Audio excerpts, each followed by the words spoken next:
Damos inicio a esta jornada académica del Congreso con el panel Garantías Mobiliarias y su incidencia con institución mercantil. En el ingreso les fueron entregados unos formatos de preguntas que les solicitamos cordialmente diligenciar y entregar al personal de logística. El espacio de preguntas se realizará al finalizar el panel. Invitamos a subir al escenario al doctor Boris Kosolchik, profesor de la Universidad de Tucson, Arizona, al doctor Rodrigo Mejía Novoa, gerente de servicios camerales de Confecámaras, al doctor Jorge Villegas Betancourt, secretario general de la Cámara de Comercio de Medellín para Antioquia, y al doctor Guillermo Montoya Pérez, abogado, árbitro y conciliador de la Cámara de Comercio de Medellín para Antioquia y profesor de la Universidad EAFID. El doctor Montoya actuará como moderador de este panel. Adelante.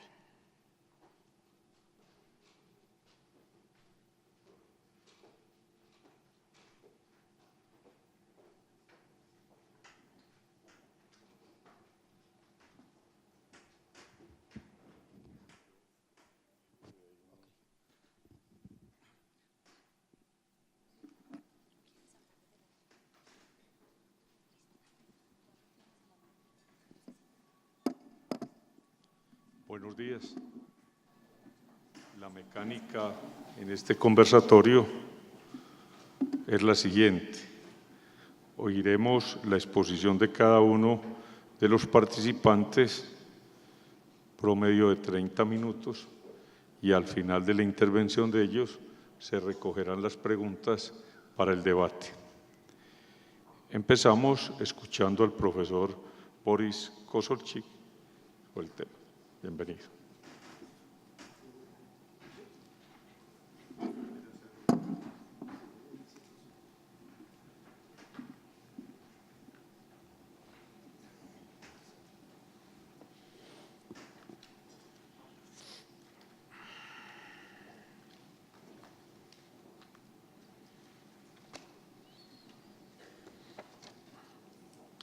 Muy buenos días, muchas gracias por su presencia y muchas gracias tanto a la Cámara como al Colegio por la invitación.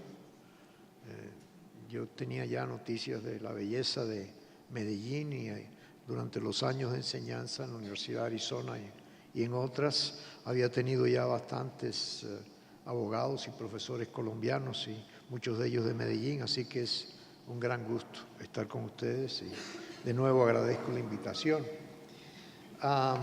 El tema que me corresponde es darles un panorama de la Ley de Garantías Mobiliarias colombiana con base a sus antecedentes históricos y su importancia económica y quizás algunas sugestiones en cuanto al mejor uso de la ley que ha tenido un éxito, como ustedes saben, desde el punto de vista registral extraordinario. Creo que la última cifra es de casi 1 millón de inscripciones en el registro y esto es unos cuantos meses después de su publicación. Antes de hablarle de la importancia económica de la ley, quisiera describirles el centro que yo dirijo, porque está muy relacionado con la importancia económica de la ley. Al punto de ser firmada y ratificada la llamada NAFTA, el Tratado de Libre Comercio entre Canadá, los Estados Unidos y México, se crearon 3 centros de investigación jurídica en los 3 países del NAFTA. Yo estaba representando en aquel entonces a los Estados Unidos en la Comisión de Derecho Comercial Internacional de las Naciones Unidas, por una parte, y por la otra a la Asociación de Banqueros de los Estados Unidos en la Cámara de Comercio Internacional para la redacción de las reglas y usos uniformes del crédito documentario, aquel entonces UCP 500. La función del centro era la de llevar a cabo la implementación jurídica del Tratado de Libre Comercio entre 3 países con sistemas jurídicos distintos, aunque Canadá y los Estados Unidos tenían al common law como su sistema en la mayoría de sus provincias. Estaba Quebec, que es derecho civil, y en el caso de México, obviamente, que es un derecho completamente distinto al derecho norteamericano. Entonces, en una reunión que tuvimos en las Naciones Unidas, las 3 delegaciones de los 3 países, me preguntaba el delegado mexicano que cuál era mi preocupación con respecto a la implementación del Tratado de Libre Comercio con Canadá y México, y yo le decía que el problema que iba a tener México es que el crédito comercial en realidad no existía en México. El préstamo comercial más común, había que pagar 35-40% por cualquier préstamo comercial, incluso por entidades muy solventes, muchas restricciones respecto a las garantías y bueno, eso fue uno de los argumentos que convenció a México que creasen un centro hermano al nuestro que se creó en el Instituto de Investigaciones Jurídicas de la UNAM, y el de Canadá fue en la Facultad de Derecho de Quebec. Bueno, entonces empezamos las 3 entidades y unos cuantos meses después que ya estaba funcionando el centro, recibimos la visita del presidente de una compañía de maquilas, le llaman en México, no sé si le llaman en Colombia igual, maquila. Una maquila en el estado de Sonora con el nombre muy pintoresco de Maquilas Tetacawi.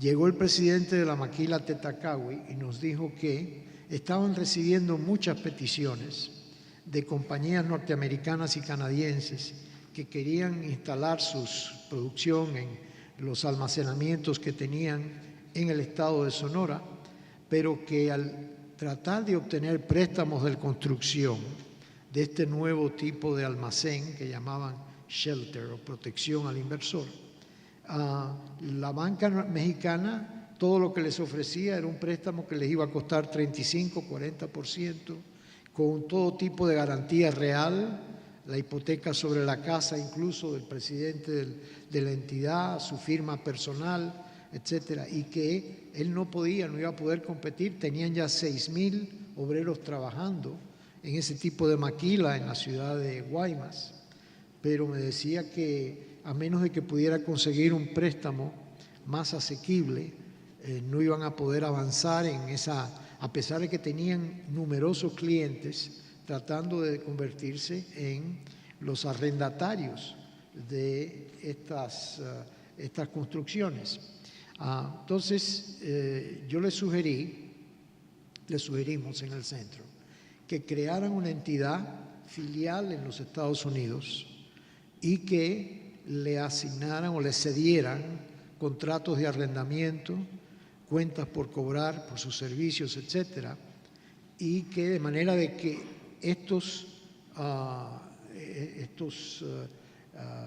estas garantías, él no entendía cómo eso era hacer una garantía, pero yo le dije, bueno, eso son garantías, que situando esa garantía en el estado de Arizona, debe estar sujeta al artículo 9 del Código Uniforme de Comercio, y que la impresión que yo tenía era que los bancos le iban a dar un préstamo mucho más asequible. Efectivamente, él fue a un banco en El Paso, otro banco en Phoenix, otro banco en Tucson, y terminó con una oferta de LIBOR más 1, 7,5% por el mismo préstamo que le estaban pidiendo 35% en México. No solamente eso, sino era una línea de crédito revolvente y cumulativa. Bueno, pues con esa base, en un espacio de menos de 2 años, las maquilas Tetacawi fueron de 6,000 empleados a 18,000 empleados. Ejemplo número 1. Ejemplo número 2. Los productores agrícolas del estado de Sonora tenían el mismo tipo de problema. Mucha demanda para sus productos por el Tratado de Libre Comercio. Sin embargo, para poder comprar implementos agrícolas, préstamos agrícolas en México, sí lo conseguían, porque muchas veces ellos eran arrendatarios y se le exigía por la banca que fueran dueños de la tierra, temiendo siempre otra hipoteca con prelación, etcétera, y la misma cosa, 35-40%.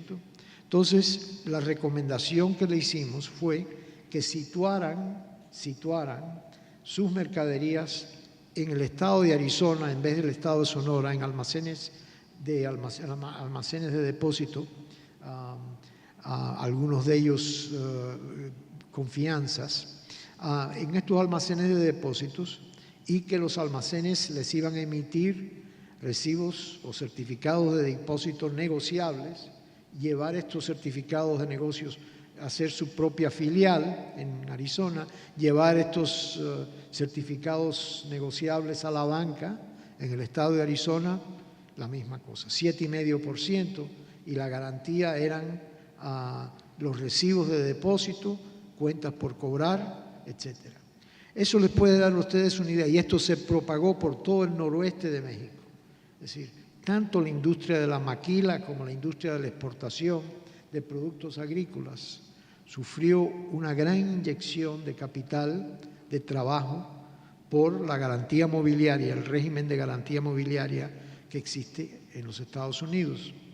Cuando tuvimos una reunión con el ministro de Economía de México respecto a la creación del centro en México, y él me preguntaba de nuevo, ¿qué importancia económica puede tener esto para México? Yo le decía, mire lo que pasó con la maquila en el estado de Sonora y después en Sinaloa, en otros estados, triplican el número de obreros en un espacio de 3 años, etcétera. ¿Por qué? ¿Qué es lo que tiene esta institución que permite este tipo de crecimiento económico? ¿Qué es la viabilidad? ¿Cuál es la dinámica de esta institución? La dinámica de esta institución es que está basada en un principio que ya se conocía en el derecho romano, que era permitirle al deudor que el deudor estuviera en posesión de bienes o de activos que pudieran generar el pago de la obligación. La famosa dicotomía entre el pignum y la hipoteca, que incluso ya los juristas romanos usaban indistintamente. Se suponía que el pignum era con la desposesión del deudor en manos del acreedor, que la hipoteca le permitía al deudor seguir en posesión de los bienes. Era tal la necesidad económica en Roma, en la Roma el derecho clásico y incluso, como para que el jurista Marciano dijese, en una opinión en el Digesto, no hay cosa tal parecida a una hipoteca como una prenda y viceversa. Y el hecho es que era tal necesidad que existía ya en Roma para este tipo de préstamo que se usaban indistintamente la hipoteca y la prenda. Y empieza el derecho romano con un concepto que es fundamental todavía hoy, y más que nada hoy, para el financiamiento de cualquier tipo de actividad industrial y comercial, que es el concepto en el derecho romano de iura in re aliena, iura in re aliena, es decir, el poder tener derechos sobre cosas que le pertenecen a otro. Ustedes conocen que la servidumbre es un derecho en cosa ajena, el usufructo es un derecho en cosa ajena, en fin, ni se sabe cuántas instituciones, pero en el derecho romano ya se estaba practicando no solamente una iura in re aliena en un sentido estático, sino coexistente. Podían coexistir sobre el mismo bien, si era un bien inmueble, la servidumbre, el usufructo, y la coexistencia de derechos reales sobre el mismo bien por debajo del dominio, no al nivel de dominio, sino al nivel de un derecho de posesión preferencial, era lo que en realidad contribuyó el derecho romano al concepto del derecho de garantías, y es una contribución totalmente inmortal. La estamos utilizando, la seguimos utilizando. Fue producto del genio, de la acuciosidad del jurista romano, el poder adaptar la realidad económica. Y si ustedes ven las opiniones en el Digesto, se van a encontrar que ya se está hablando de bienes presentes y bienes futuros. Ya está el principio del bien derivado o atribuible, el seguimiento del bien. Todo eso está presente en el derecho romano. Entonces, la pregunta es, ¿por qué motivo? Es que el derecho romano, un derecho que, como sabemos, ha sido derecho madre para tantos sistemas jurídicos, incluso y fundamentalmente para el common law, al igual que para el derecho civil. ¿Por qué motivo es que una institución tan necesaria como es la garantía mobiliaria, ya concebida en términos de desposesión en el derecho romano, demoró más de 1000 años, si no más, el poderse desarrollar? ¿Por qué motivo es que esa institución tomó tanto tiempo el que cuajase lo que pudiéramos describir como la costumbre mercantil celular de la institución, que sería el derecho del deudor de estar en posesión del bien para poder generar el activo suficiente con que pagarlo, y un derecho que no es un derecho dominial, sino un derecho de posesión preferencial. Acuérdese además la famosa disputa entre Rudolf Nheren y Savigny sobre los componentes nucleares, conceptuales de esa institución.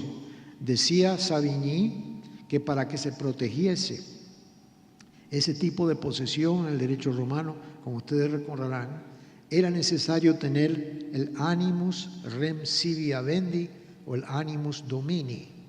Y le contestaba a Nheren que, examinando las opiniones en el digesto, él se encontraba muchos casos en los cuales la posesión que se prefería era la del hotelero, el equivalente en Roma, era del transportista, el equivalente, sin gente que no tenía la menor intención de ser dueños. Sin embargo, estaba el interdicto posesorio que les permitía a esta gente, por debajo del nivel dominial, el poder utilizar y bancarizar es decir, obtener préstamos, ese tipo de posesión. ¿Qué faltaba en el derecho romano? Si ustedes se van a ver los rescriptos en el código justinianeo, se van a encontrar de que había miles de quejas respecto a deudores, casi todos ellos esclavos o pequeños propietarios de tierra, a quien se les hacían este tipo de préstamo y sin embargo la perdían automáticamente. Muchas veces los terratenientes utilizaban incluso el pacto comisorio, que ya se había desarrollado mucho, para poderse apropiar de los bienes de los deudores.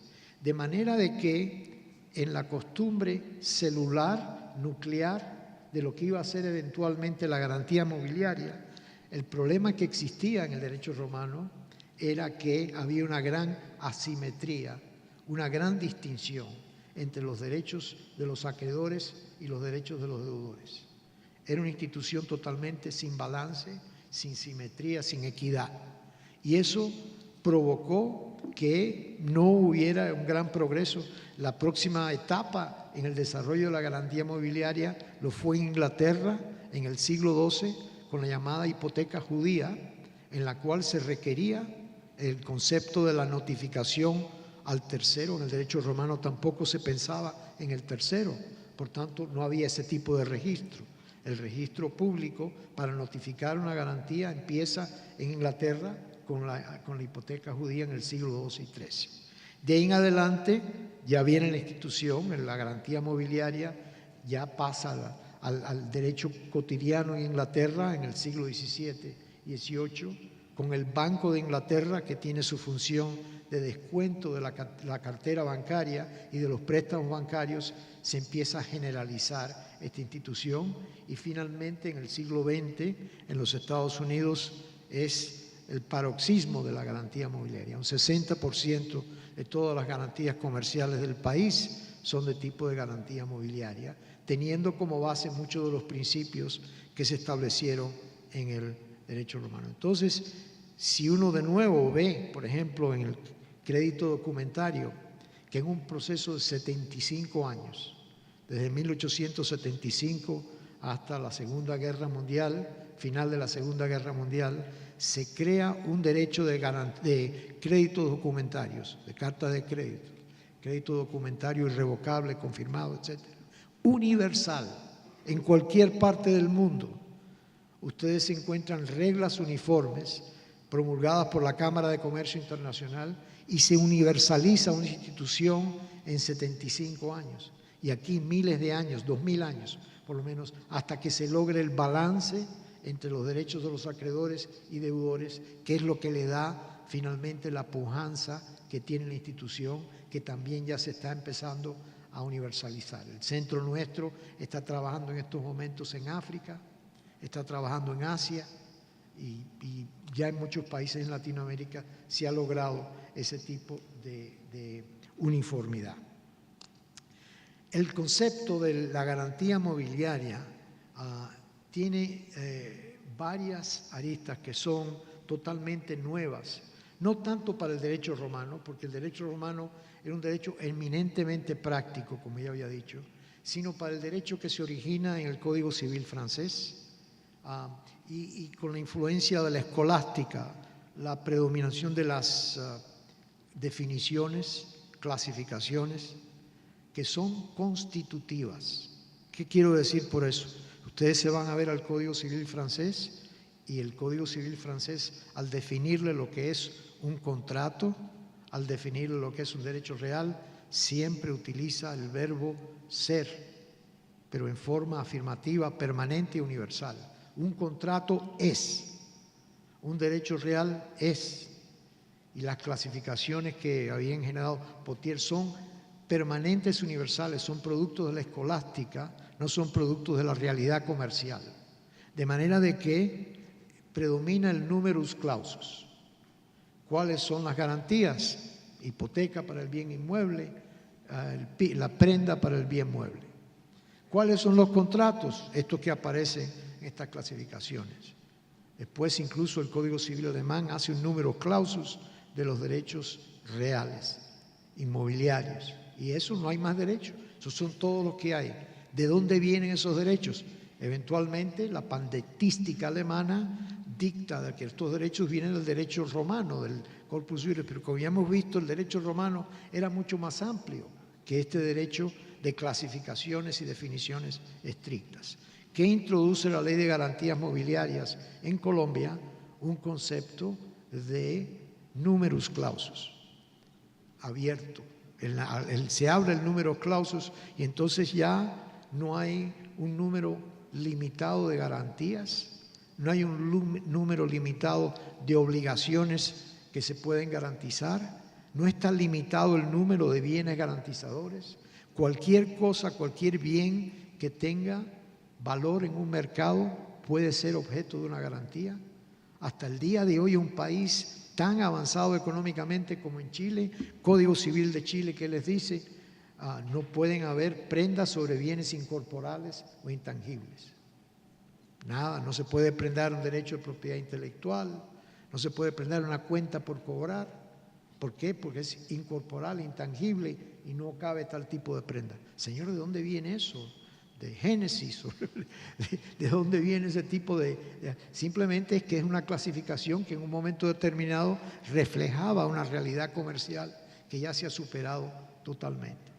Entonces, la ley, como ustedes van a ver, la ley colombiana reemplaza en primer lugar el numerus clausus y respecto a las garantías, bienes, derechos, etcétera, reemplaza el requisito de que hay que ser dueño para poder prendar algo o grabar algo. Recuerden que en el derecho romano ya existían las iura in re aliena. Sin embargo, ahí está el Código de Chile diciendo, ¿quién puede prendar? Solamente el dueño. Y eso, si ustedes recuerdan lo que pasó ya a mediados del siglo XIX en el derecho comercial, vino la total fragmentación de la propiedad sobre el bien muebles. No solamente el principio Bourgeon del Código Civil francés en materia de muebles, la posesión equivale al título, pero mucho más que eso. Cuando se está utilizando el conocimiento de embarque o guía de porte negociable, ¿qué se le está diciendo al acreedor? Señor, usted que está en posesión de este documento, usted tiene un derecho superior al dueño histórico de ese bien, de decirle al naviero, entrégueme esa mercadería. Ah, no, yo soy el dueño histórico. Bueno, Yo lo lamento, pero el poseedor del conocimiento de embarque negociable tiene un derecho de posesión preferente al suyo. Lo mismo sucede con los recibos de almacenes generales de depósito y con otras instituciones. Ya cambia totalmente la noción en el derecho comercial que hay que ir a buscar al dueño histórico, como hace característicamente el derecho alemán en su registro totalmente constitutivo de derechos. Cambia totalmente esta institución. Entonces, lo que quisiera hacer ahora es revisar rápidamente los principios básicos de la Ley de Garantías Mobiliarias de Colombia, que son principios básicos de la ley modelo de la OEA y también ya principios básicos de la guía legislativa de las Naciones Unidas. Entonces, el primer principio de la Ley de Garantías Mobiliarias en Colombia es el principio de la autoliquidación o autocancelación del préstamo con base al producto de la venta de los bienes que se han financiado para su adquisición por las garantías mobiliarias. Eso significa de que hay que buscar que el banquero tradicional que decía que yo presto a aquel que yo tenga total confianza en su persona, y para mí lo que más vale es la capacidad de repago de esa persona, su voluntad del repago. Hay que adquirirle ya también una parte adicional que es la fuente del repago. Ya no es solamente importante conocer al cliente, sino es importante también conocer cuál es la fuente que va a facilitar el repago de la institución. Viene un nuevo tipo de contrato que ya reemplaza la apertura de crédito. Cuando yo estudié Derecho Comercial originalmente, Joaquín Garrigues, contratos bancarios. ¿Qué cosa es el contrato fundamental? El contrato de apertura de crédito. ¿Qué significa el contrato de apertura de crédito? Yo le concedo a usted una cantidad determinada o hasta una cantidad determinada por un periodo determinado. ¿Qué introduce la garantía mobiliaria? El contrato de línea de crédito. ¿Qué es la línea de crédito? Es un contrato variable. La cantidad por la cual se va a financiar al deudor es una cantidad que va a fluctuar, va a variar de acuerdo al valor de la garantía. Por ejemplo, si la garantía son cuentas por cobrar, generalmente el préstamo es un 70%, la garantía tiene que cubrir un 70% del valor del préstamo. Bueno, una vez que llevábamos un grupo de magistrados de Cortes Supremas en Centroamérica que estaba considerando la promulgación de su ley, lo llevamos al banco y ellos todos hacían la misma pregunta. Bueno, señor banquero, yo les doy a ustedes de garantía mi casa o mi establecimiento comercial, una primera hipoteca, ¿cuánto me prestan a ustedes sobre ese tipo de garantía? ¿Y cuánto me prestan si yo lo que les traigo es una cantidad de papeles, cuentas por cobrar, contratos, ese tipo de cosas? ¿Cuánto me prestan por eso? Le contesta el banquero, generalmente si son cuentas por cobrar, 70%. Y si es una hipoteca de primera, 50%. ¿Pero cómo se explica eso? ¿Cómo una hipoteca inmobiliaria va a generar menos cantidad en préstamos que cantidad de papeles y cuentas, recibos de cuentas de tarjetas de crédito y cosas de ese tipo? ¿Cómo? Liquidez. Liquidez. Es el concepto de la autoliquidación del préstamo. Al tener mayor liquidez, se puede prestar más y en contrato de línea de crédito, a medida de que hay mayor liquidez en la garantía, sube la cantidad prestada o se reduce si es menos. Es variable. Entonces, depende de la proporción entre el valor del préstamo y la garantía. Estableciendo esta proporción es como se hace este tipo de préstamo. El segundo principio es el principio del derecho de posesión o de control preferente. Posesión preferente ya lo hemos discutido. El concepto del control, yo le estaba diciendo a un colega, que es un concepto muy práctico además, porque a los efectos de poderle dar seguimiento al derecho de persecución sobre bienes del deudor, que es otro concepto nuevo que se introduce por la Ley de Garantías, el concepto del bien derivado o atribuible.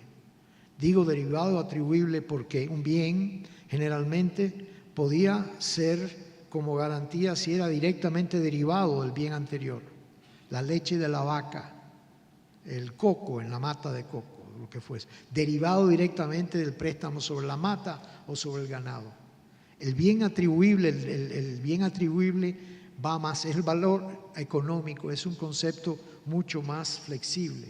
No tiene que ser derivado físicamente del bien anterior, sino cualquier bien que sustituya en su valor el bien que tenía. Un inventario, ¿cuál es el bien atribuible a ese inventario? Puede ser otro inventario, o pueden ser otros bienes, o puede ser equipo que se adquirió con eso, puede ser una cuenta bancaria. A los efectos de darle seguimiento y persecución al bien atribuible, ya se introduce el concepto del control en la Ley de Garantías Mobiliarias, porque cuando ese bien atribuible se convierte en efectivo y ese efectivo se deposita en un banco, es muy difícil trazar o identificar específicamente de dónde vino esa cantidad depositada en esa cuenta, a menos que la cuenta sea una cuenta de control. La cuenta de control es un contrato tripartita entre el acreedor, el deudor y el banco, por la cual el banco le otorga al acreedor el derecho de poder girar preferentemente sobre esa cuenta para ser pagado. Se ya elimina la incertidumbre, sobre todo en caso del colateral, que es la garantía, que es el efectivo, para poder seguir ese tipo de, diría yo, ese tipo de derecho. ¿Cómo ando de tiempo? 5 minutos. No, bien. Bueno, entonces, simplemente para darles las citas de los principios de los que yo estaba hablando, el principio del control preferente o del derecho de posesión preferente, véase el artículo 10 de la Ley de Colombia. El principio del numerus apertus, bienes presentes, futuros, corporales, incorporales, derechos, etcétera. Numerus apertus, artículo 3 de la ley. El principio de que la garantía se puede crear por mediación de un contrato o por disposición de la ley, el artículo 9. El principal propósito del registro de garantías mobiliarias, que es un registro también nuevo, en el sentido de que es totalmente adjetivo y es un registro sin calificación registral. Imagínense ustedes, cuando México estuvo tratando de crear su primer registro, alguien se le había ocurrido la idea de crear un registro al igual que el derecho alemán, donde de folio real, electrónico. O sea, fue el gran descubrimiento, folio real electrónico. Imagínense ustedes crear un folio real electrónico para un establecimiento comercial. Tantas camisas, camisa que linda por el norte y otra por el sur. En fin, es totalmente ilusorio ese tipo de registro, porque el bien es un bien que está como el río de Heráclitos, en constante cambio. Es decir, todo está cambiando, el inventario está cambiando a veces por segundos. Si se está hablando de valores mobiliarios en la oficina de un corredor inmobiliario, se está vendiendo y se está comprando constantemente. Es decir, hay que ir a descripciones genéricas de ese tipo. Entonces, el registro tiene que reflejar esa dinámica. Después, otra institución que es muy útil, que tiene el derecho, la garantía, la Ley de Garantías Mobiliarias en Colombia, es el principio de la llamada garantía especial para adquisición de bienes. Es una garantía que se da a determinados acreedores que son los que más facilitan la liquidez del negocio. Por ejemplo, cuando se estaba discutiendo esto en Guatemala, acababa de salir un producto muy popular en el mercado, sobre todo población masculina del país, la Viagra. Entonces, la Pfizer, que estaba vendiendo la Viagra a los farmacéuticos, ¿cómo se llama?, guatemaltecos, les estaba diciendo de que ellos querían una garantía mobiliaria con preferencia a los otros, a pesar de que se había registrado después el inventario de la Viagra. Se había hecho el cálculo que con la popularidad de esta droga se iban a estar pagando las otras garantías mucho más rápidamente.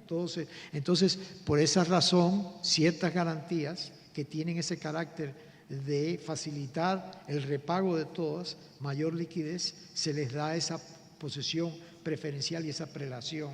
Ese es otro principio. El otro principio, y me quedan dos más y espero poder terminar muy rápidamente, es el principio de protección al comprador en el curso ordinario de los negocios. Es muy importante que para que ustedes entiendan la teoría que subyace, la teoría económica que subyace a la ley de garantías mobiliarias y el préstamo que esto conlleva, que ustedes visualicen una pirámide crediticia. En la pirámide crediticia, en la base de esta pirámide, está el consumidor, el que compra de comercios al detalle. Compra y le paga con efectivo, con una tarjeta de crédito. Después está el detallista que recibe ese tipo de pago, y el detallista a su vez le paga al mayorista con ya sean títulos valores o ya sea con cuentas especiales. Ya están financiados por el banco al nivel superior. El fabricante que le proporciona los bienes al mayorista y al detallista con su tipo de contrato de línea de crédito también especial.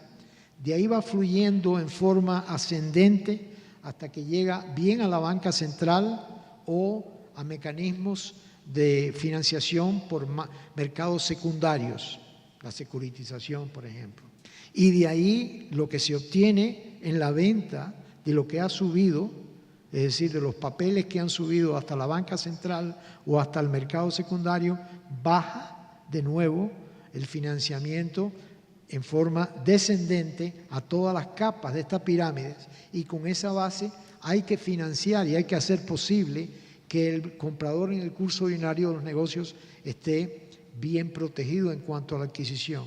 Imagínense ustedes si yo voy a una tienda y voy a comprarme esta corbata y me compro mi corbata y al día siguiente se aparece un alguacil y dice: mire señor, esto es parte de un inventario que está financiado por Bancolombia, quítese la corbata y entréguemela porque eso es parte del inventario.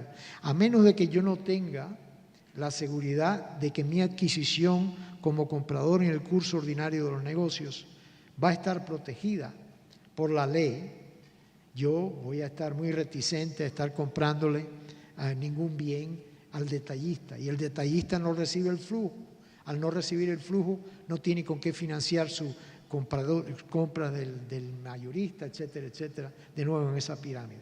Finalmente, el concepto de que la garantía mobiliaria tiene que ser autocancelante y autoliquidante requiere un régimen remedial, procesal, especial, en el cual predomina el procedimiento extrajudicial, muy bueno el que se estableció en Colombia, utilizando las cámaras de comercio, utilizando a los notarios, evitando que muchos bienes perecederos perezcan incluso en los primeros días del trámite judicial. Este es un principio absolutamente cardinal. Hay formas ya dentro de la ley, el contrato de control es parte de este sistema, la compensación bancaria que sigue vigente es parte de este sistema, etcétera. Entonces, para concluir, ¿qué es lo que necesita Colombia? Colombia está en una situación sumamente privilegiada desde el punto de vista del derecho financiero del continente, porque la banca colombiana tiene muy buen nombre. Hoy en día la banca colombiana es la banca más importante también en Centroamérica, y se sabe de que la banca colombiana no solamente es ducha, es muy efectiva, muy rápida en la forma en que se hacen sus transacciones, pagos, etcétera, y tiene el capital con el cual convertirse en un centro de verdadero financiamiento para toda la región, para todo el hemisferio. Teniendo eso en cuenta, la cuestión es cómo se puede implementar esta ley que ha empezado tan bien, y la implementación, en mi opinión, va a depender de la manera en la cual la banca colombiana pueda generar para sí misma y para otras bancas que sigan su modelo conjunto. Se estaba viendo con gran interés la labor del Colegio de Abogados y de la Cámara en producir costumbres comerciales, publicaciones de costumbres comerciales. Es absolutamente esencial que para el futuro del derecho de garantías mobiliarias en Colombia y en el hemisferio, la banca colombiana empiece a generar mejores prácticas comerciales para cada una de sus operaciones. Esto es prácticas comerciales con respecto al valor del bien garantizador. Yo les estaba contando, Daniel, que en Honduras, por ejemplo, hubo que hacer una especie de libro azul para el valor de las langostas, porque la langosta tiene la langosta se pesca mucho en Honduras y tiene muy buenos clientes, etcétera, pero para poder el banco establecer cuánto presta, dado el contrato de línea de crédito, es importante establecer el valor de esa garantía, pero también es importante tener prácticas de monitoreo. Para el pequeño y mediano comerciante que es directo beneficiario de este tipo de ley, hay que facilitar prácticas de contabilidad básicas. En Costa Rica, el pulpero, todo lo que tiene el pulpero es su libreta donde apunta, bueno, aquí tal tarro de leche, el queso a fulano, los frijoles. Eso se puede convertir muy fácilmente, como se probó en Honduras, en reportes contables que sean confiables por la banca para poder, con base a lo que es el flujo de caja, sus ganancias y pérdidas, a un nivel muy básico, poder dar ese tipo de préstamo. Bueno, con eso ya me tengo. Muchas gracias. Gracias. Gracias, profesor Boris. Conferimos la palabra al doctor Rodrigo Mejía Novoa.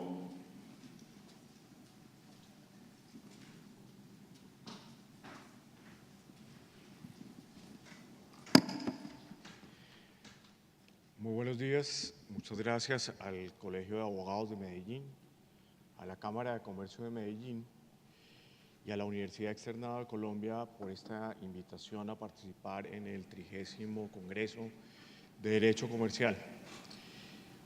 Para Confecámaras es un honor participar en este evento y particularmente poder conversar sobre los efectos que tendrá la implementación del régimen de garantías mobiliarias, tanto para acreedores y deudores, a través de la institución de la ejecución de la garantía, el martillo electrónico y la solución de conflictos.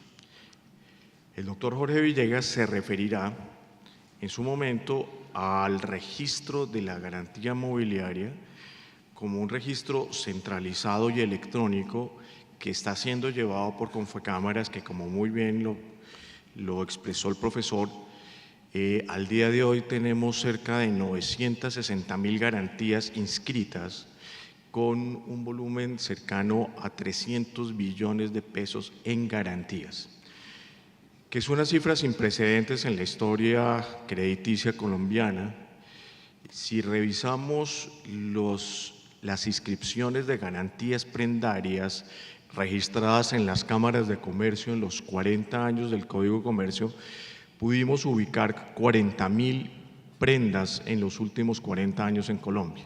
En los últimos meses hemos podido verificar una expansión de la garantía muy importante y, en segundo lugar, tener en cuenta que la institución del registro de la garantía conduce a no deteriorar la condición de la garantía para darle paso a una circunstancia particular, que es la facilidad del acceso a la ejecución fácil y rápida de la ejecución. Si miramos algunas cifras en Colombia, por favor nos devolvemos a la diapositiva, a la siguiente, es perfecta. Podemos observar que en Colombia durante el año 2013 se presentaron 1.100.000 demandas de naturaleza civil ante la jurisdicción ordinaria. De ese conjunto de procesos iniciados en los distintos juzgados, podemos ver que cerca de 280.000, como podemos ver en la siguiente diapositiva, corresponden a procesos ejecutivos. El 73% de esos procesos son procesos ejecutivos que corresponden a cerca de 802.000 procesos, de los cuales el 33% están iniciados por el sector financiero colombiano. Son cifras tomadas de datos del Banco Mundial del año 2013 en Colombia. El promedio de ejecución de una obligación por la vía jurisdiccional en Colombia, ustedes lo saben muy bien, demora entre 6 y 10 años.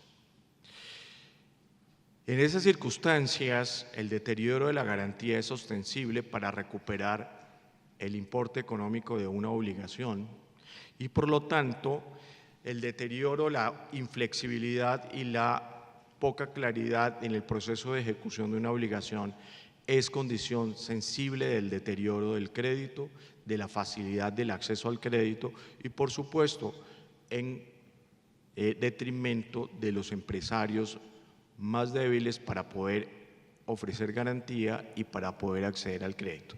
Un dato también importante es que en Colombia el 82% de las pequeñas y medianas empresas no tienen oportunidad de acceso al crédito. Por lo tanto, la institución de la garantía mobiliaria y la institucionalidad de nuevas formas para ejecutar la obligación y recuperar el importe económico del crédito son condición fundamental para lograr un fenómeno económico importante que es la expansión del crédito como mecanismo del desarrollo empresarial en Colombia. Con la expedición de la Ley 1676 de 2014 se modifica sustancialmente la forma de entender la ejecución de la garantía sin desconocer la vía jurisdiccional también como un instrumento institucional primordial y respetable en el sistema jurídico colombiano. Lo que sí es relevante también es entender que a partir de la institucionalidad del sistema de garantías mobiliarias, por favor, vamos avanzando en la presentación, la ejecución tiene dos vías, la vía judicial y la vía de la ejecución especial, que tiene dos variantes. La una consistente en el pago directo de la obligación pactado entre acreedor y deudor, o la ejecución especial frente a un tercero, que es un servicio que puede surgir por acuerdo de las partes o en circunstancias especiales, dado el valor del bien o la naturaleza del bien, si estamos hablando de bienes perecederos. Sigamos, por favor. ¿Qué se puede llevar a la ejecución especial de la garantía? Se pueden llevar todas las obligaciones amparadas con garantías mobiliarias inscritas en el registro de garantías mobiliarias de conformidad como lo ha dispuesto el decreto 400 del 2014. Igualmente, las obligaciones constituidas con anterioridad a la expedición de la Ley 1676 que se hubiesen inscrito en el registro de garantías mobiliarias, y recordemos que en el plazo de implementación del registro se dio un término de 6 meses con el propósito que las garantías preconstituidas en otros registros, tales como el RUN, tales como el registro de propiedad industrial o los registros prendarios de las cámaras de comercio, se pudieran inscribir de manera gratuita en el registro de garantías mobiliarias, preservando su fecha de constitución y su prelación y otorgándole los beneficios de la ejecución especial y el acceso al martillo electrónico.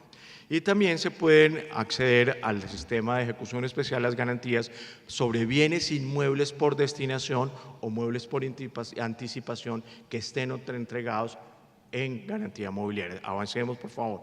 ¿Cuáles son las entidades autorizadas? El nuevo régimen lo que nos permite es entender que hay unos particulares que prestan una función pública y que a esa función pública se le agrega la de poder prestar un servicio adicional que es la ejecución especial de la garantía, que no constituye función pública ni constituye función administrativa y debe entenderse como un servicio particular que se presta como fruto de un acuerdo entre acreedor y deudor. Avancemos, por favor.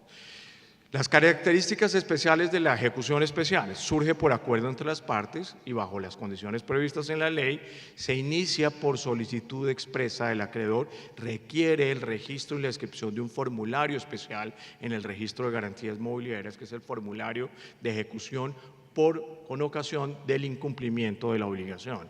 No otorga facultad a la entidad autorizada para discutir, para dirimir conflicto o dirimir el monto de la obligación, y permite incorporar soluciones complementarias para el remate de los bienes y para la solución de los conflictos. No existe control de legalidad sobre los contratos preexistentes o subyacentes entre la relación del acreedor y el deudor, otorga el derecho a la contradicción y a la defensa a través de los mecanismos de oposición especial en 4 eventos, como los vamos a ver más adelante, y se constituye como un procedimiento esencialmente electrónico, un procedimiento esencialmente virtual, y los conflictos se tramitarán ante la jurisdicción o ante los centros de conciliación y arbitraje expresamente autorizados. ¿Cuándo procede la ejecución especial de la garantía? Y el principio fundamental al que ya se refirió el profesor es el acuerdo entre las partes. La ejecución especial surge por voluntad de las partes, pactada en el contrato correspondiente, cuando se cumpla un plazo o una condición especialmente también pactada en el contrato, cuando el bien sea perecedero, institución fundamental para preservar la calidad de la garantía, cuando el acreedor sea el tenedor del bien y cuando el bien tenga un valor ínfimo, cuando no supere los 20 salarios mínimos. En esas condiciones se puede iniciar la ejecución especial de la garantía. Avancemos, por favor. ¿Cómo se inicia la ejecución del procedimiento de ejecución especial? Como ya lo mencioné, con la inscripción del formulario de registro de ejecución especial, en el cual hay un elemento fundamental, la facilidad. La identificación del acreedor, la identificación del deudor, la identificación de la obligación y el monto por el cual se hace exigible la obligación y la causa del incumplimiento, una breve descripción del incumplimiento. La inscripción del formulario de ejecución tiene un efecto y es que hace exigible las demás obligaciones o las demás garantías que existan sobre el mismo bien a favor de otros acreedores y también presta mérito ejecutivo. No constituye título ejecutivo, presta mérito ejecutivo, aclaración que resulta fundamental para la distinción y que ha despertado algunas discusiones con los procesalistas que han visto en esta institución una amenaza a la institución jurisdiccional. Avancemos, por favor. El efecto, como ya lo mencioné, en la inscripción de la ejecución está en que suspende el derecho de enajenación del bien.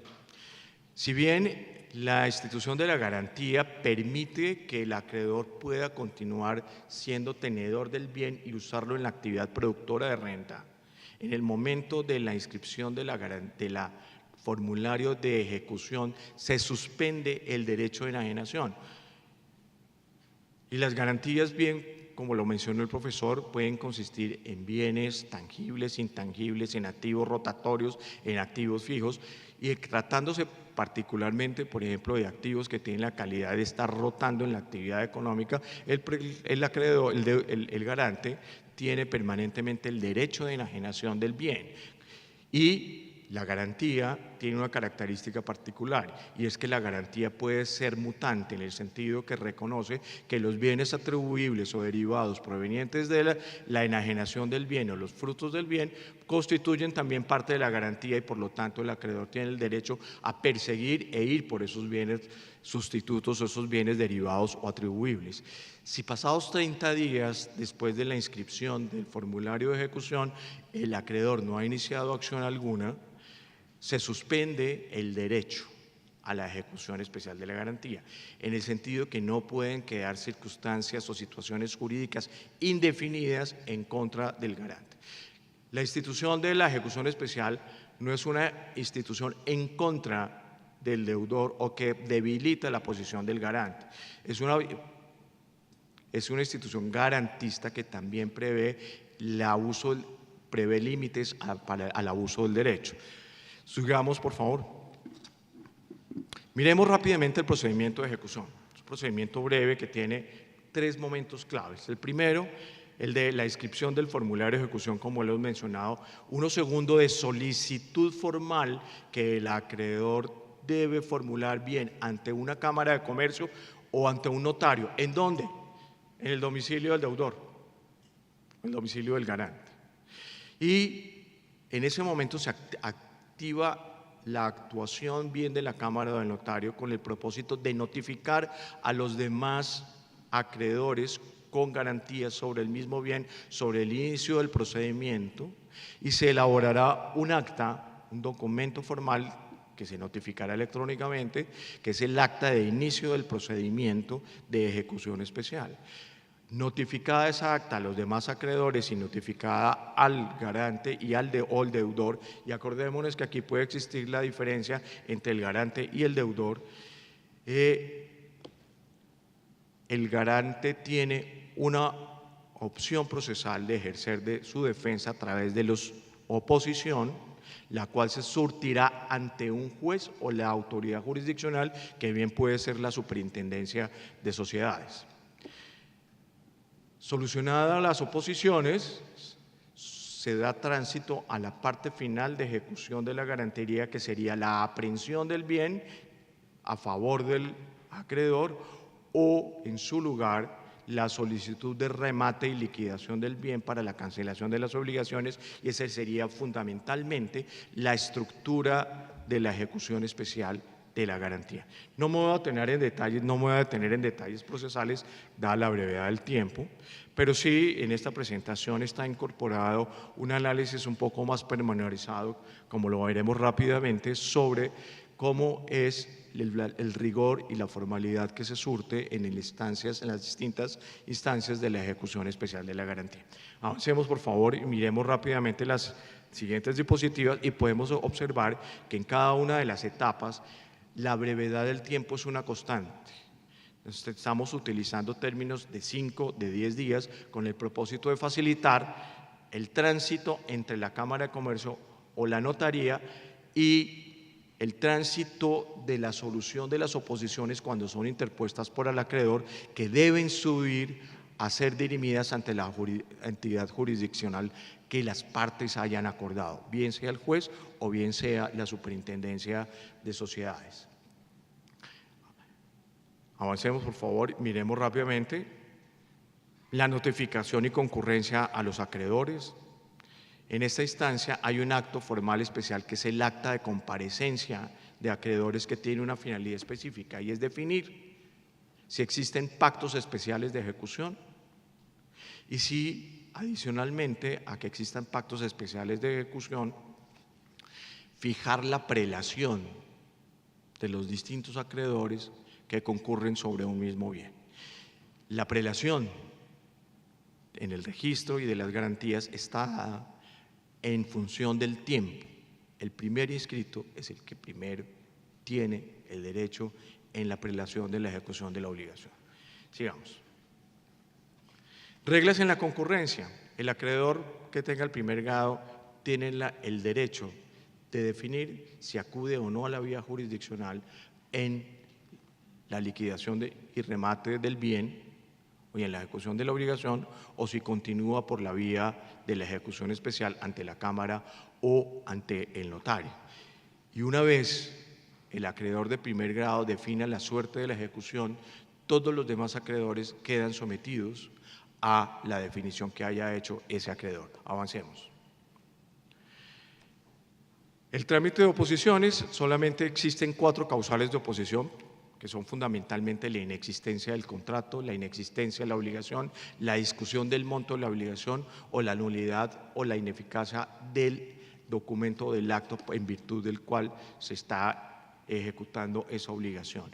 Como ya lo mencioné, la oposición es definida por la autoridad jurisdiccional competente y el rol del ente ejecutor o del ente autorizado, como está denominado en la ley y en el decreto reglamentario, es únicamente de asegurar el tránsito y la documentación correspondiente para que la autoridad jurisdiccional en un proceso sumario y abreviado pueda definir la oposición o bien y bien, una vez definida, devolver la actuación ante la Cámara de Comercio o el notario o dar por terminado el procedimiento si prospera la oposición del acreedor, del deudor, del garante. Avancemos.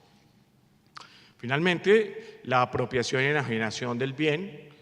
Una vez surtidas las oposiciones, el acreedor puede solicitar la aprehensión del bien si el procedimiento continuó o solicitar a la Cámara la ejecución especial a través del mecanismo del martillo y el remate electrónico. Y avancemos, que quiero ya pasar por la brevedad del tiempo a que miremos rápidamente el martillo electrónico como un instrumento eficaz para el remate de los bienes y el pago de la obligación final. Avancemos.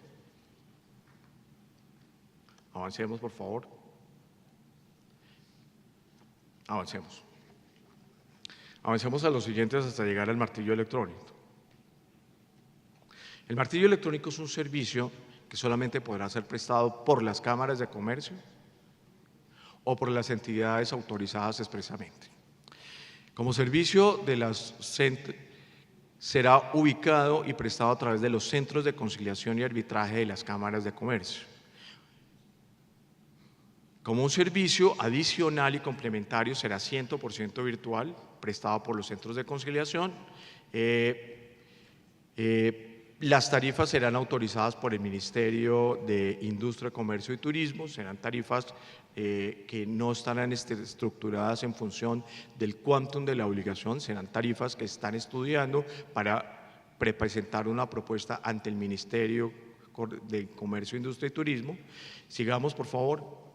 Y esta es una breve descripción del procedimiento que se ha previsto para el martillo remate, que básicamente ustedes ya lo conocen, que no es nada distinto a lo que se ha venido haciendo en los distintos escenarios de martillo y remate de bienes. Lo que sucede es que todas las actuaciones del remate y martillo se surtirán de manera electrónica, respetando las instancias para que exista audiencias de posturas, para que exista una audiencia de remate y adjudicación, y en donde la Cámara de Comercio o el martillo legalmente autorizado recibirá el valor por el cual se ha adjudicado el bien y procederá a cancelar el monto de la obligación a favor del acreedor en primer grado de prelación, y se procederá posteriormente al depósito final del saldo remanente si existiere a favor de los demás acreedores. Esta es fundamentalmente la esencia del procedimiento del remate electrónico de la garantía mobiliaria. Avancemos.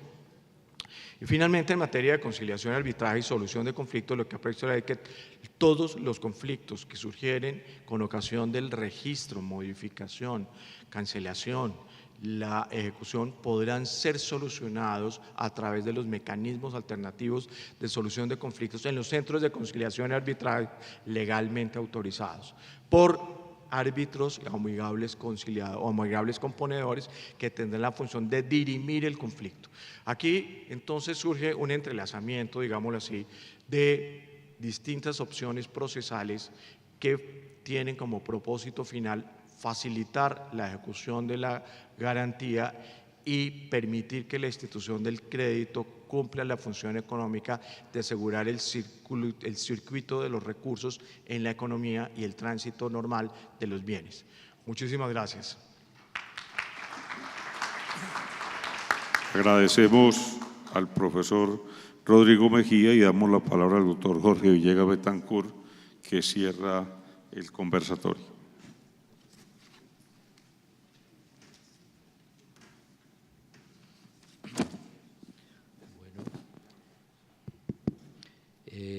Muchas gracias. Quería expresarle mis agradecimientos al Colegio de Abogados por darme la oportunidad nuevamente de presentar este tema. Ya lo había hecho en un espacio académico que había organizado el colegio, y de allá a acá, de ese momento acá, pues hemos tenido algunos cambios y ha evolucionado la reglamentación del tema.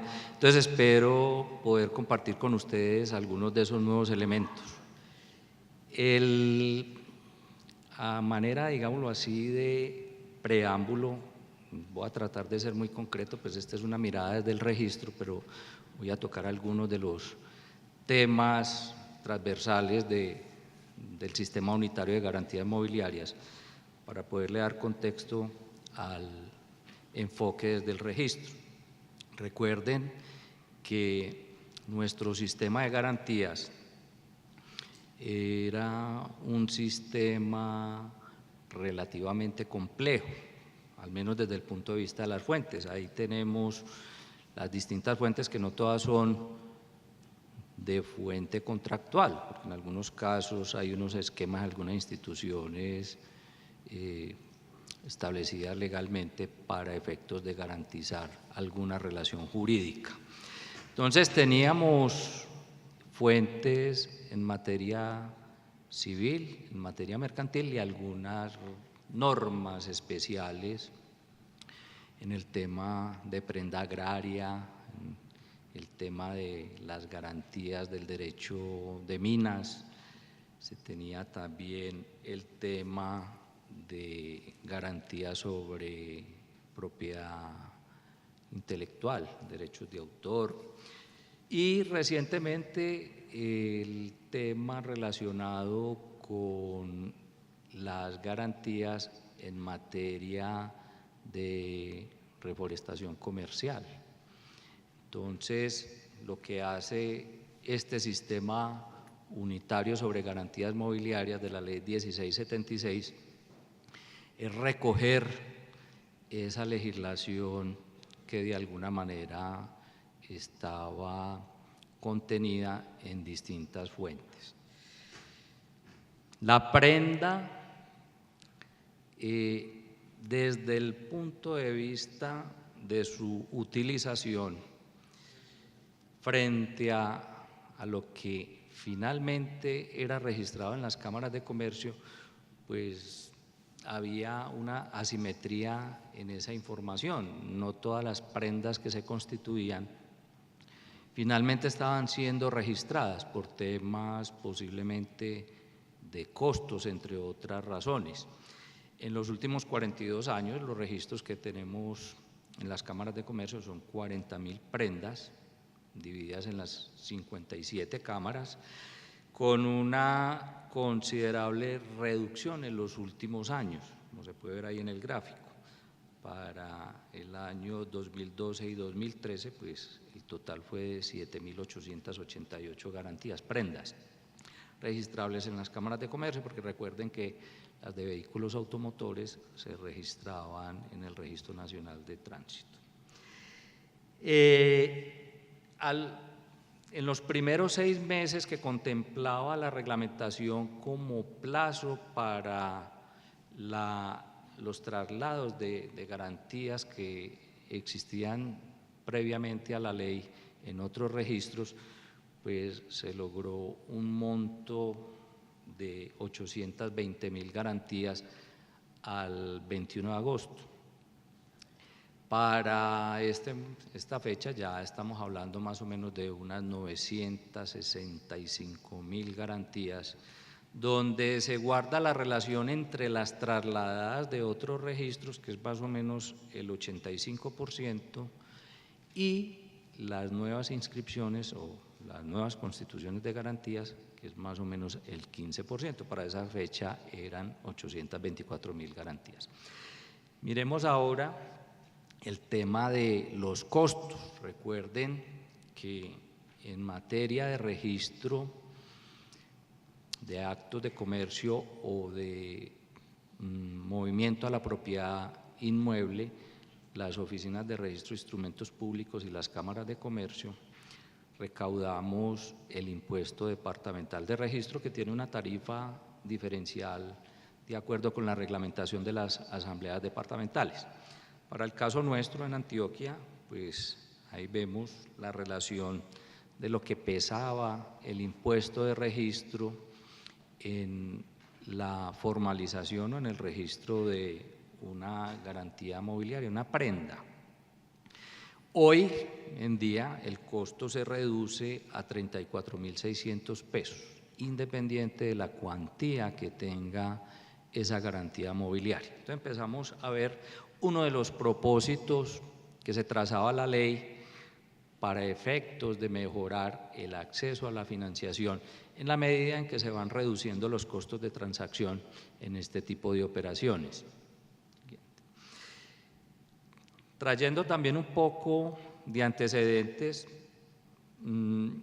varios de los elementos que tuvo en cuenta el gobierno para seguir esta tendencia internacional en regulación en materia de garantías mobiliarias, pues es el relacionado con la duración de los procesos. Recuerden que esta ley de garantías mobiliarias constituye un sistema unitario de garantías que va desde el momento de la constitución hasta el momento de la adjudicación o la apropiación del bien entregado en garantía. Realmente, pues los tiempos, miren, lo que generalmente dura un proceso de ejecución en Colombia, 1.288 días, contra 734, que es el promedio en la región, en Latinoamérica y el Caribe, y los estándares de la OCDE, a la cual Colombia aspira a ingresar. Adicionalmente, los costos más elevados, los más elevados de los tres indicadores, y el número de procesos no, digámoslo así, no está tan lejano de la meta que plantea la OCDE, pero sí está por debajo en ese punto el número de trámites dentro del proceso, por debajo del estándar de Latinoamérica. Con respecto a los registros, había un vacío grande, o hay un vacío grande. Hemos ido mejorando en materia, en el índice de fortaleza de derechos legales. Con la ley se va logrando mejorar ese indicador. Ya con la última reforma financiera, la 1328 del 2009, se había mejorado mucho el indicador en la medida que se habían establecido unos parámetros de protección a los consumidores. En materia de registro, el país ha mejorado en cuanto a lo que se refiere a los bancos de datos, a las centrales de riesgo que suministran información al mercado sobre el comportamiento crediticio de los deudores. Sin embargo, en el que nos encontramos en cero, hace referencia a un buró de información de registro centralizado sobre la capacidad o la solvencia de los deudores para asumir obligaciones con distintos actores, no necesariamente del sector financiero. Por cuestiones seguramente de seguridad, ha sido uno de los factores determinantes para que en el país no exista un buró centralizado de información para efectos de que pueda ser consultado por cualquier persona con respecto a la capacidad de pago y la solvencia que tiene. Aquí las garantías mobiliarias empiezan a jugar un papel preponderante en la medida en que hacen parte de esos componentes de la capacidad de respuesta o de atender sus obligaciones por parte de los deudores. Entonces es el frente que queda pendiente como por mejorar. Las condiciones para un sistema eficiente de garantía, la voy a pasar muy rápido porque ya el profesor Boris había hecho relación a eso, y simplemente los 4 componentes o pilares del sistema unitario de garantías: el tema de coberturas de las garantías, el tema de prelación, que ha sido muy discutido, ha sido bastante álgidas las discusiones alrededor de este tema. Y en principio encuentra uno unas comparaciones con el sistema anterior y es válida la comparación, pero hay que tener en cuenta que lo que quiso la norma fue traer un sistema nuevo. Entonces nos vamos a encontrar una serie de diferencias con el sistema anterior. En materia de registro, importante el registro porque pues, es un elemento que tiene injerencia dentro de este sistema unitario de garantías mobiliarias tanto en la parte de oponibilidad, en la etapa de la prelación, o para el elemento de la prelación, y para la ejecución de las garantías, como lo veíamos anteriormente con Rodrigo Mejía, en cuanto a que los formularios prestan mérito ejecutivo. El sistema del modelo registral colombiano es complejo, encontramos administradores de registros de naturaleza pública y administradores de registros de naturaleza privada. No solamente la complejidad obedece a la diferencia de marcos legales, sino a la dificultad práctica para que la información contenida en estos distintos registros se pueda cruzar y pueda ser usado por los distintos grupos de interés, por los distintos actores en la vida económica.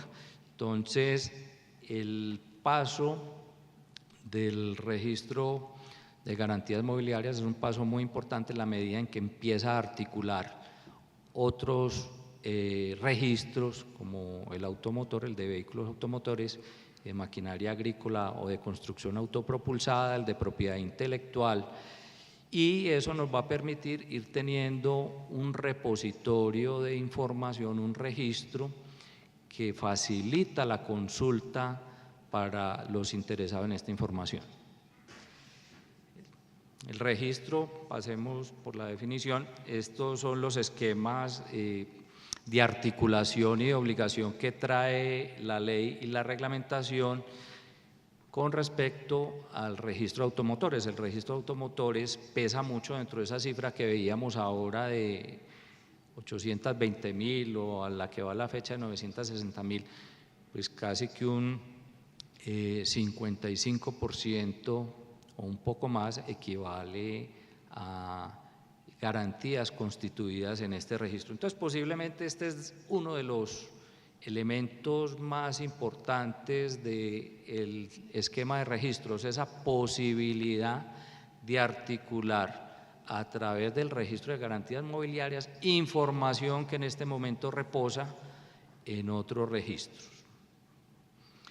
El decreto reglamentario trajo la definición pues, de lo que es el registro como tal.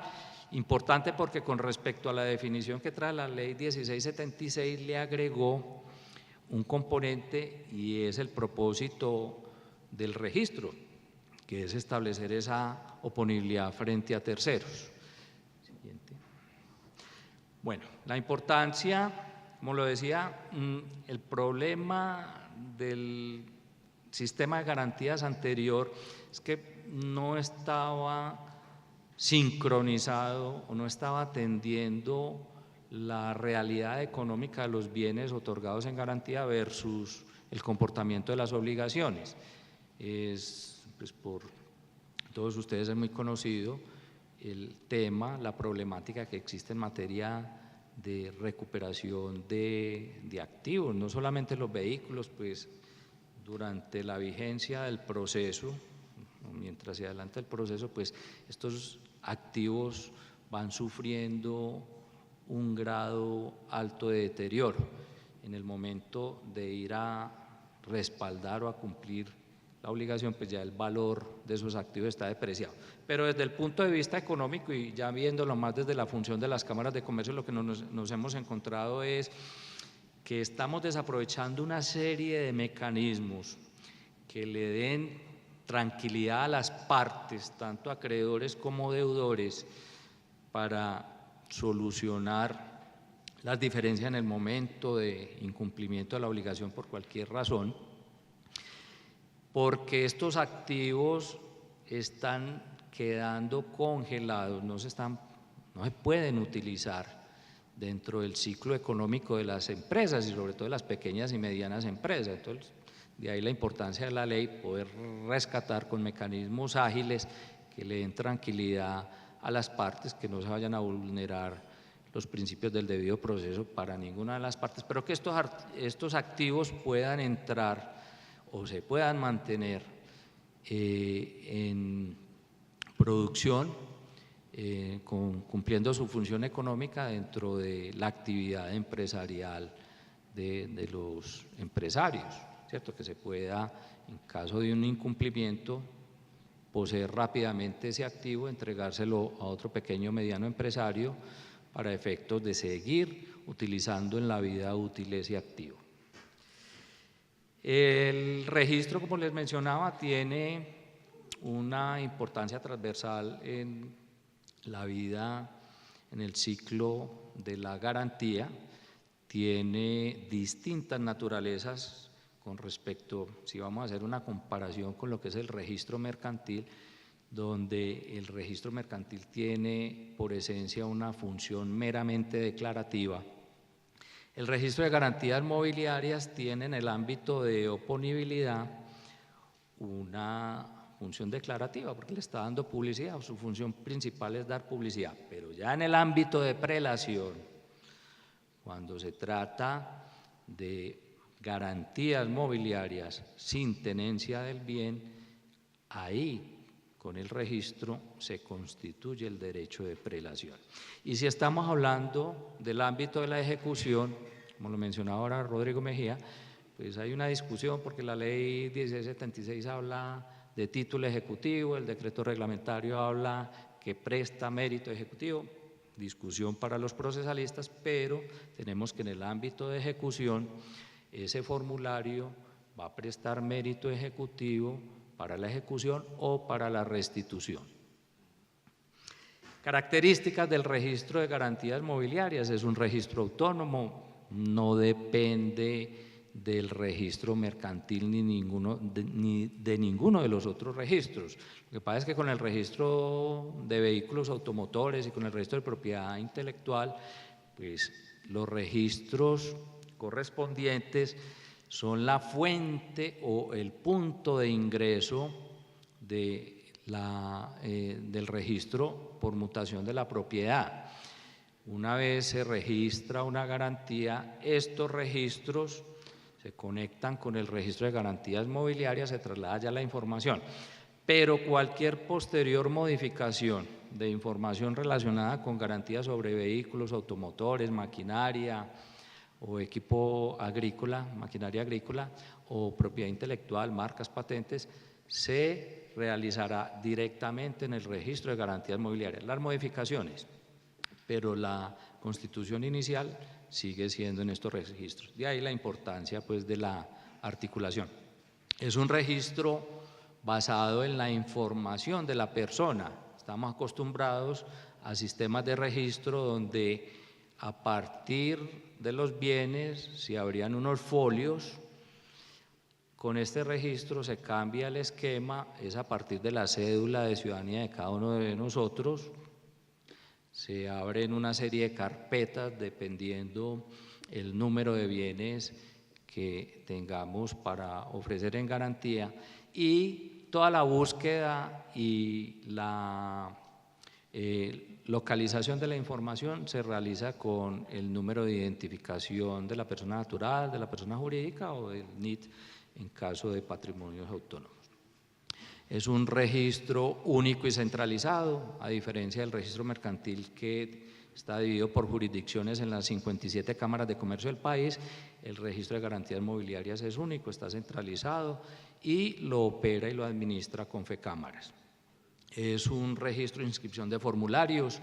Acá no hay registro de contratos, el contrato pasa a ser un anexo del registro y lo que se hace es diligenciar un formulario electrónico a través de la página del registro de garantías mobiliarios que administra Confecámaras.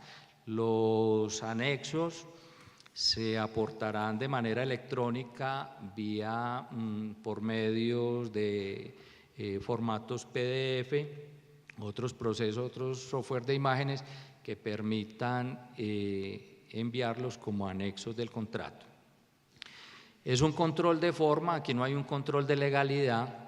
El registro, a diferencia de lo que es el registro mercantil, donde hay unos funcionarios calificadores en cada una de las cámaras de comercio recepcionando la información y haciendo una calificación, una revisión de los actos sujetos de registro. En este caso no hay una verificación del contenido, simplemente el sistema es un sistema automático, aquí no hay personas detrás directamente del proceso de registro, lo hace automáticamente el sistema y lo que hace verificar es que todos los espacios estén debidamente diligenciados, pero no hay ningún control de legalidad en este proceso.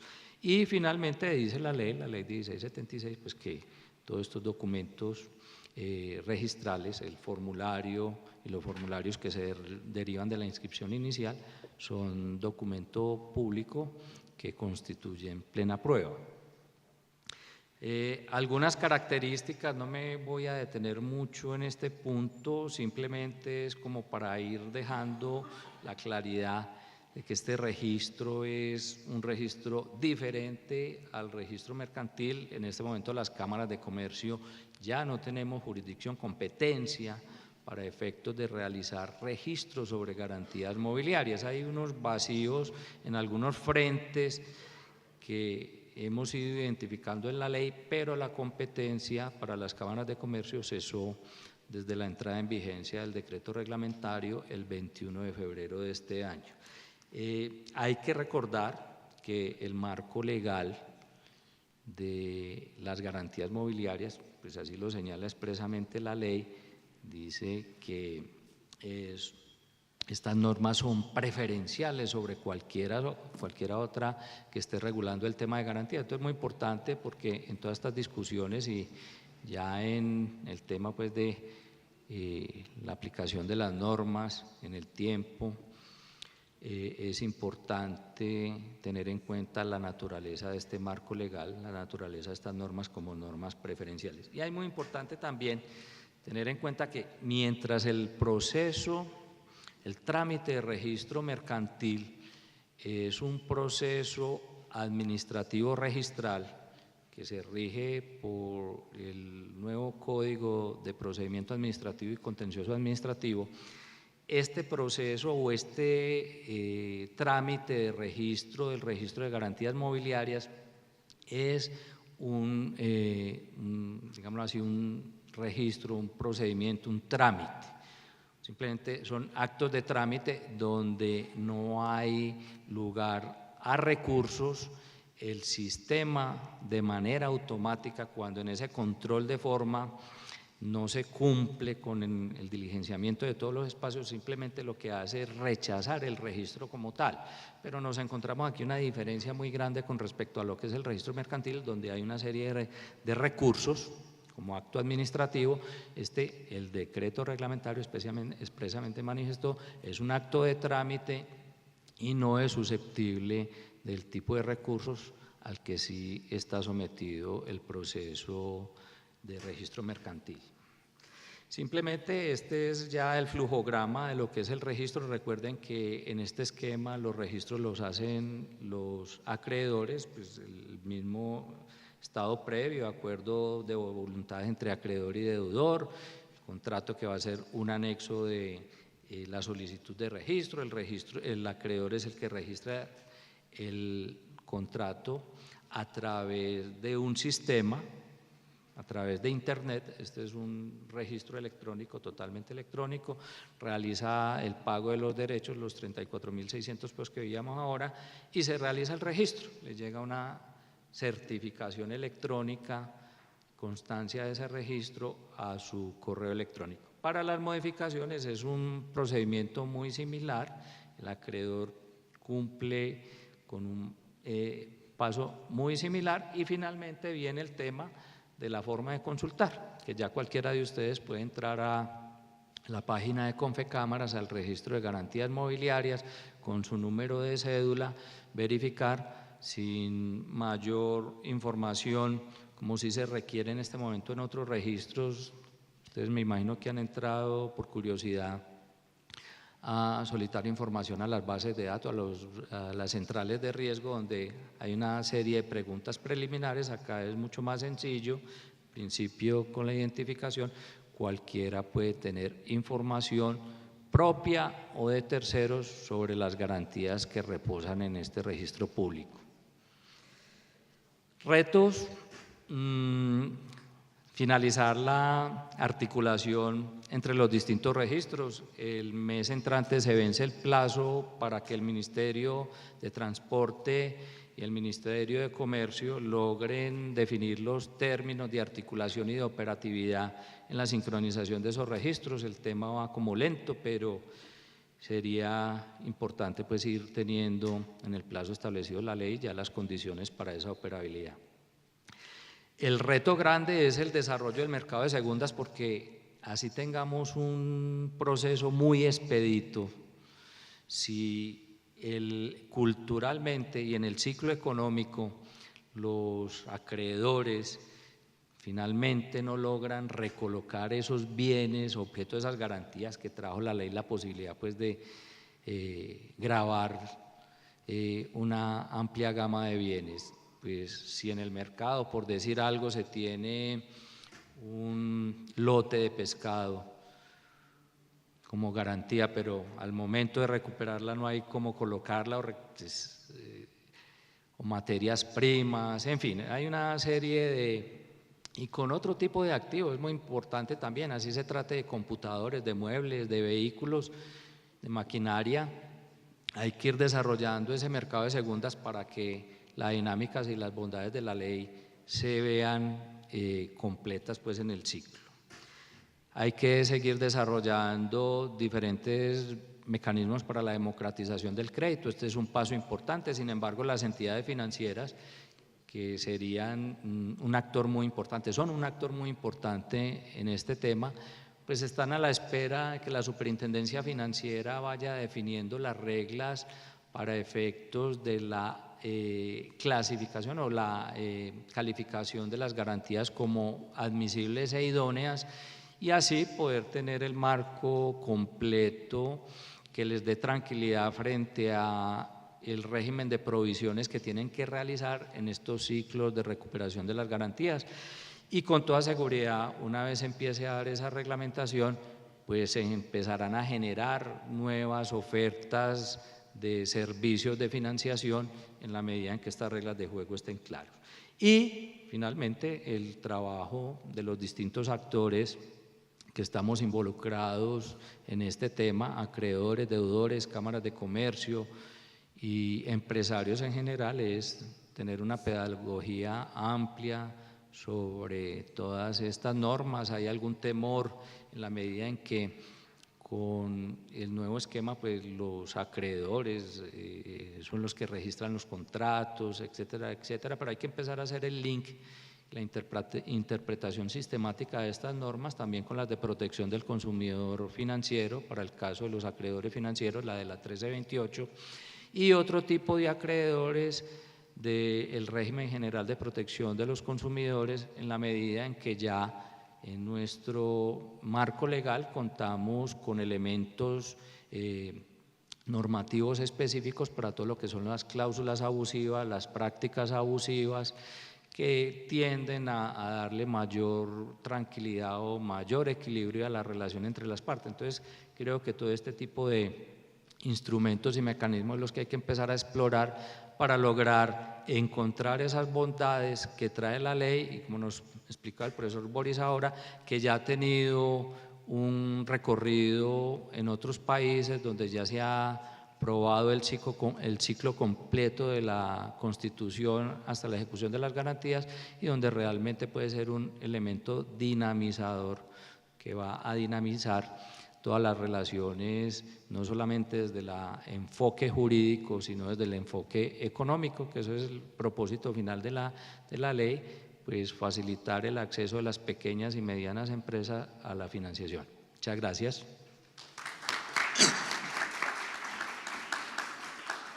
Gracias al doctor Jorge por su intervención, y del público hacen 5 preguntas, 2 dirigidas al doctor Jorge y 3 al doctor Rodrigo. Doctor Jorge, el Código de Comercio trae solemnidades para perfeccionar la prenda de maquinaria, establecimientos de comercio y vehículos, registro en Cámara de Comercio. Teniendo en cuenta la nueva Ley de Garantías Mobiliarias, ¿esa solemnidad se cumple con la inscripción de la garantía mobiliaria en el registro o hay que hacer los 2 registros?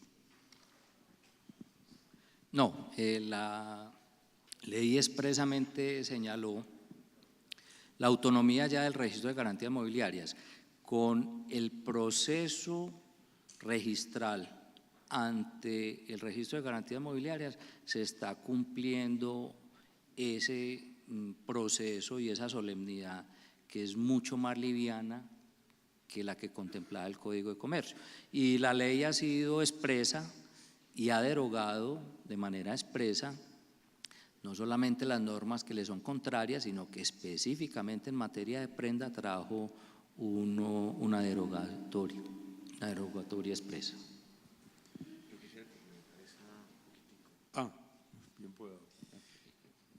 Quisiera complementar eso en el sentido que la garantía es autónoma y es entendida como un contrato principal que puede ser inscrita aún sin la existencia del contrato principal subyacente.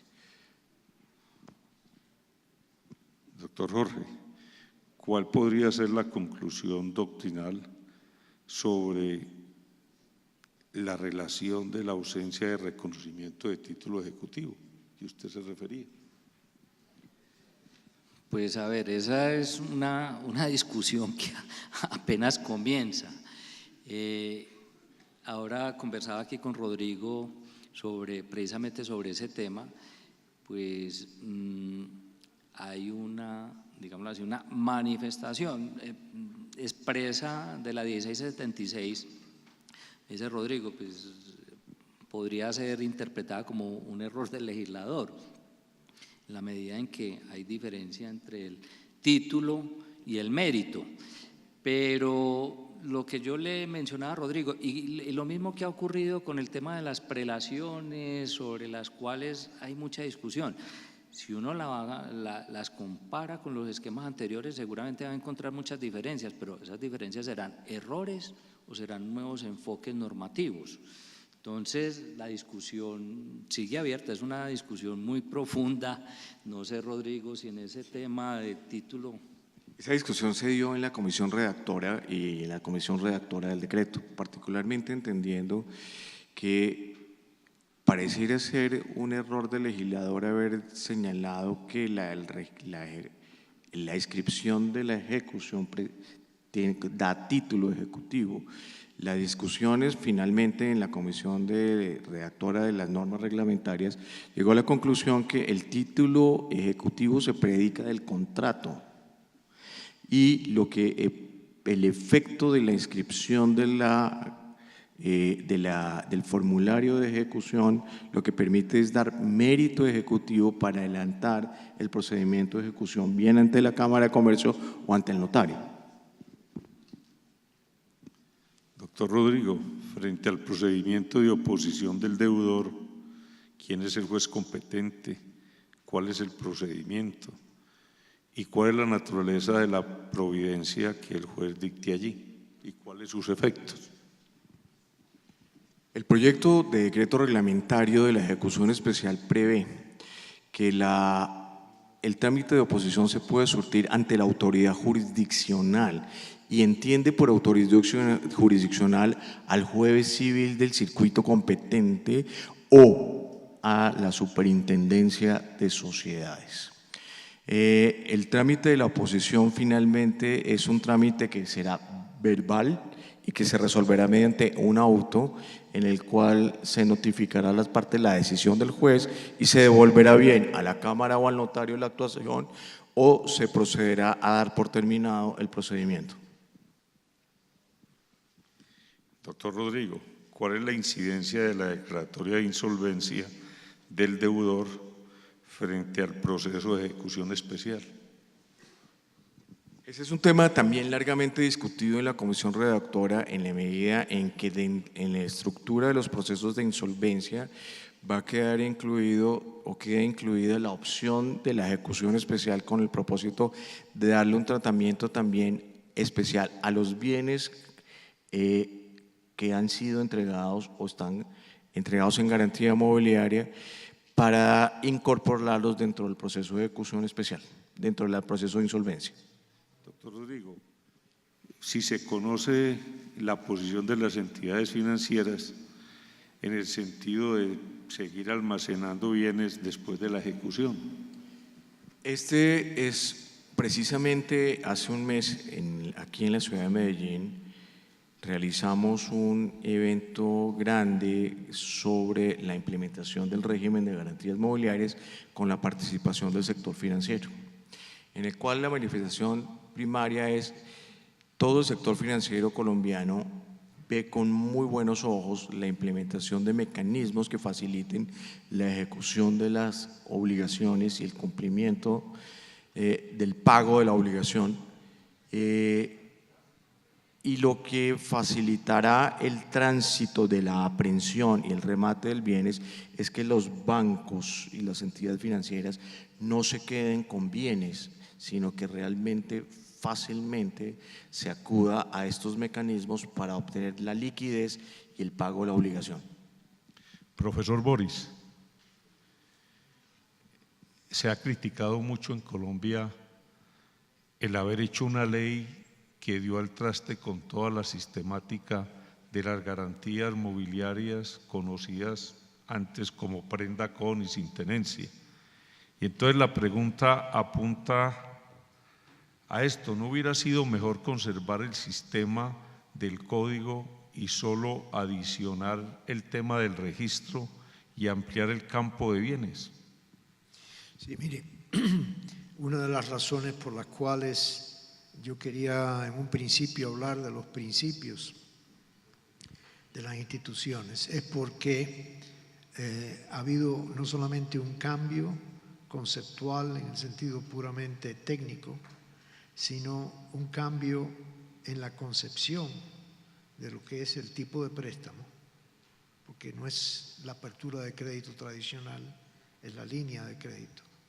Un cambio radical en cuanto a las personas protegidas por esta institución. Por ejemplo, el concepto del comprador en el curso ordinario de del negocio. Cuando yo lo discutí con los banqueros guatemaltecos, me decía un banquero guatemalteco: ¿quién es esa persona?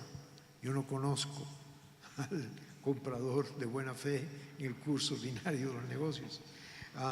Son conceptos de un tipo de mercado distinto y de un mercado en el cual es esencial el poder proteger al tercero, en el sentido más general de la expresión. Entonces, como yo decía en cuanto al derecho romano, el derecho romano produjo muchos conceptos muy prácticos hasta el día de hoy, pero falló en dos puntos esenciales del crédito con garantía mobiliaria.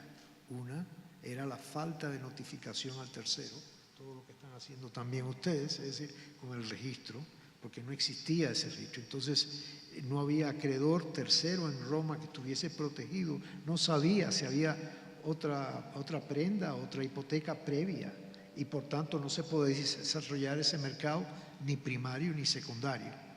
Número uno. Entonces hay que pensar de una institución en la cual de entrada el tercero tiene un papel muy importante y hay que protegerlo. Y además de eso, el problema de la asimetría de derechos y obligaciones.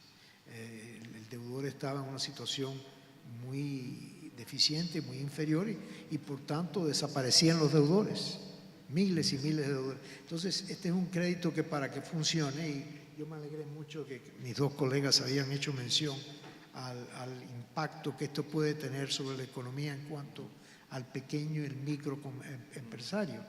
Porque si ustedes ven lo que ha pasado con el micropréstamo, se van a dar cuenta de que hoy en día el micropréstamo está cobrando el Bangladesh el 30-40% anual. Entonces, ¿a quién ayuda este tipo de situación? Es decir, a mucha burocracia, mucho banco, pero en realidad no hay migración del micro al mediano comerciante. La migración empieza cuando la garantía que tiene el microempresario. Por ejemplo, cuando yo estaba discutiendo esto con el superintendente de bancos de Colombia, yo le explicaba la importancia que tiene para el microempresario y el pequeño empresario las cuentas por cobrar como fuente de su financiamiento.